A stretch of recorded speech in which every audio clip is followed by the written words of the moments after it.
Okay, this week we're going to do section 22-3. We're going to skip 22-2 just because of the sake of time, and also it's financial statements that I don't want to do. So we're going to go through the work together in this video, which in your textbook it's on page 669. It's the liquidation of a partnership. So we created a partnership and we distributed our equity with the partnership. Now we're going to go through what happens if you basically close and end your partnership together. So Jason, Edson, and Peggy Karam agreed to liquidate their partnership on April 30th of the current year. On that date, after financial statements were prepared and closing entries were posted, the general ledger accounts had the balances shown in the working papers. So you'll find this right up here on the top of page 349 in your workbook. Okay, so cash receipts journal, cash payments journal, general journal, those are all provided for you as well here too. It's a front and back sheet of paper. So we're going to do our transactions. On May 1st, we received cash from sale of office equipment, $6,000, receipt 86. So since we are receiving cash, this will go in our cash receipts journal, first of all. And what we will do is let's put in our date, which is May 1st. And then our document number, let me zoom in here a little bit more. There we go. Our document number will be R86.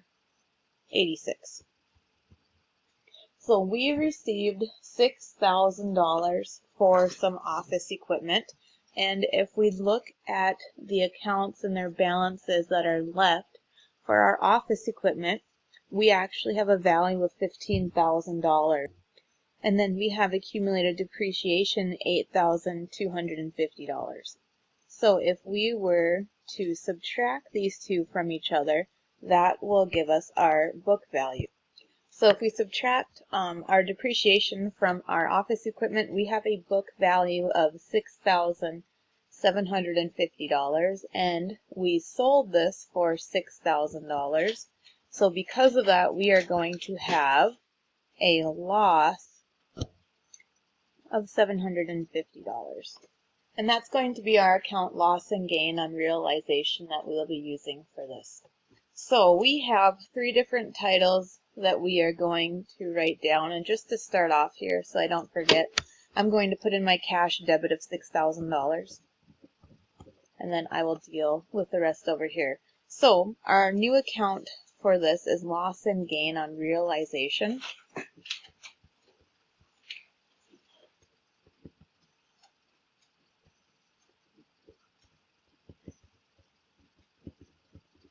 And this is where we had our loss of $750. And since this is a loss, it will be a debit.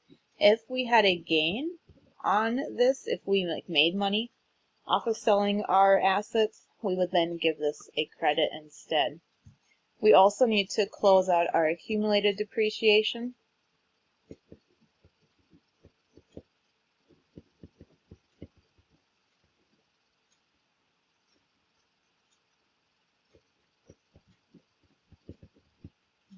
What I was writing there, office equipment. So our $8,250, this is normally a credit balance, so we need to close that out by giving it a debit, $8,250. And then our office equipment, we'll need to get a credit to cancel that out.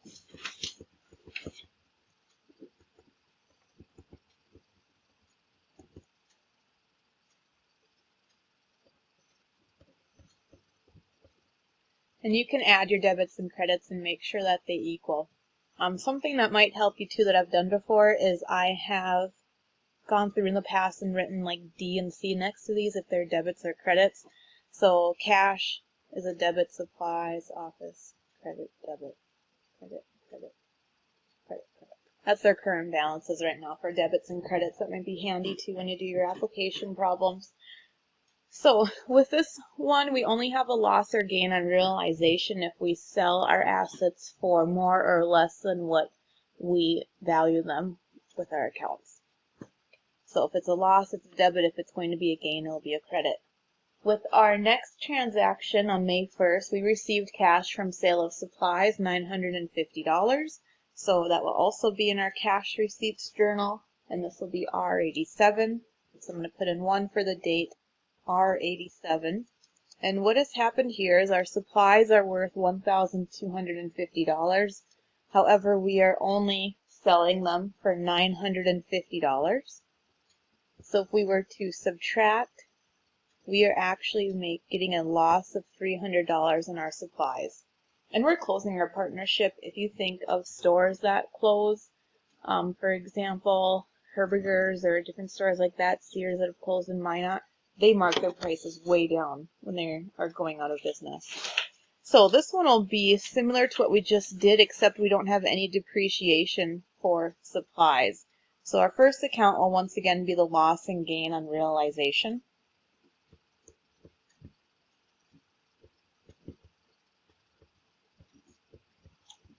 And we once again had a loss, so we will record that $300 as a debit. And then we will record our supplies that we are canceling out $1,250 as a credit. And then we need to record our cash or receive the $950 as a cash debit. Okay, our next transaction on May 3rd, we received cash from sale of truck, $750. This is receipt 88. So this is down on the 3rd, and this is receipt 88. So we have our truck that we sold, and there's depreciation here on our truck as well. So we need to go ahead and subtract these two from each other to calculate our book value for our truck. So the book value of our truck currently is $7,200. And we sold this truck for $7,500. So because of this, we actually had a gain of $300. So how to calculate this, take your truck, subtract your depreciation, that will tell you our book value, subtract what we sold it for, and that will give us either a loss or a gain. I accidentally added too many zeros there. So we're going to set this really up similar to the first one. So we will first put down accumulated depreciation for our truck.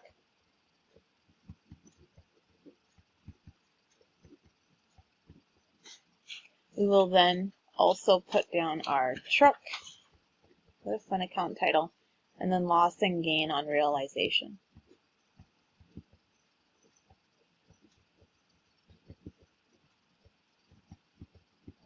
So our cash debit, we sold this for $7,500. Our accumulated depreciation currently has a credit balance, so we will give accumulated depreciation a debit to close that out. Our truck currently has a debit balance, so we will give that a credit to close that out. And then since we had a gain, our loss and gain on realization will be a $300 credit. The next one on May 5th, we're going to pay cash to all creditors for the amounts owed. That's check 116. So we need to pay our accounts payable. So this one will be in our cash payments journal. And this is going to be set up just a little bit different because they don't give us all the people that they owe money to. So May 5th, and then this is check number 116. So you can see they shortened up this journal for us. We owe a total of $1,250. That will be accounts payable debit. And then a cash credit as well. Now normally we would list all these people, but since they're not having us do that, all we're going to put in the account title is a check mark. And that's where we normally would write the company name. So for this, we're just putting in a check mark. And that one is done. Now, our next two on here, it says distributed loss or gain to Jason Edison is getting 60% and Peggy Karam's getting 40%. So let's look at what we had so far on here. And I'm going to have to draw a T account. So our loss and gain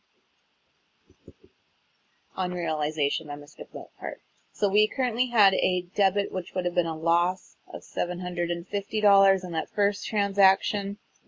This next transaction, loss and gain, had another debit of $300. And then from our truck, we had a credit here of $300. So if you added your debits and subtracted your credit from it, you can see that we have a debit balance of $750. Let's just cancel out. So loss and gain currently has a debit of $750. We need to distribute this loss to the two owners. And how we will do that is that will be in our general journal, and it's going to affect their capital account. So loss and gain on realization will receive a credit of $750. Jason is going to receive 60% of this loss, and Peggy will receive 40% of this loss. So I'm going to just scoot this down here and put in my date, which will be May 6th. And this is Memorandum 21. So we're going to list our two capital, which is really crooked. We're going to list our two capital accounts.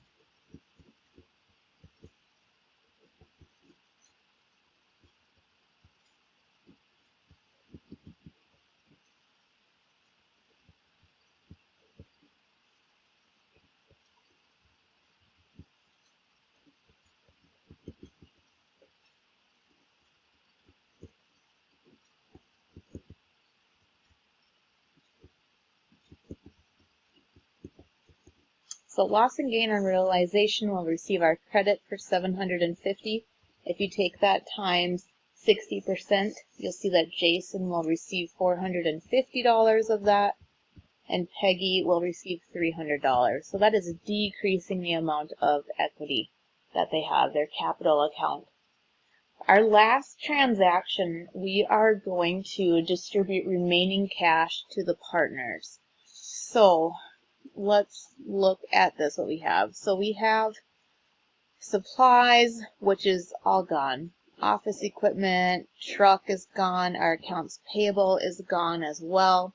And so all we have left is our remaining cash that is currently on hand. So we had 3 debits from our cash receipts journal and 1 credit. So we will need to go ahead and calculate our balance that we have for cash. Okay, I had to pause there to do some math. So what we're doing is we are paying the remaining cash to our partners in check 117 and 118.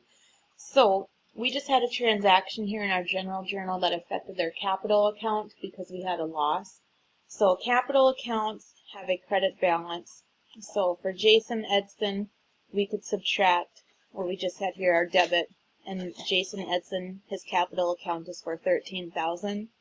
Peggy, her ending capital is going to be $12,700. If we were to post this, you would find that out. Now, this is going to work out perfectly. So our cash is the only other account that is still open with a balance besides the capital accounts. So we had 3 transactions in the cash receipts journal. If you add up those, that equals $14,450 for cash, and we had 1 cash payment, which was for $1,250. So if we take $14,450 total from the cash receipts journal minus the $1,250, and then add that to our cash account balance, $12,500, you'll get the amount here, $25,700. That's not necessarily something you have to calculate. All you really have to calculate is the ending capital balances, but it is a way to find out if it's going to work out perfectly or not. So our last 2 transactions will be in our cash payments journal, and they're both on the 6th. And so this one will be for Jason Edson.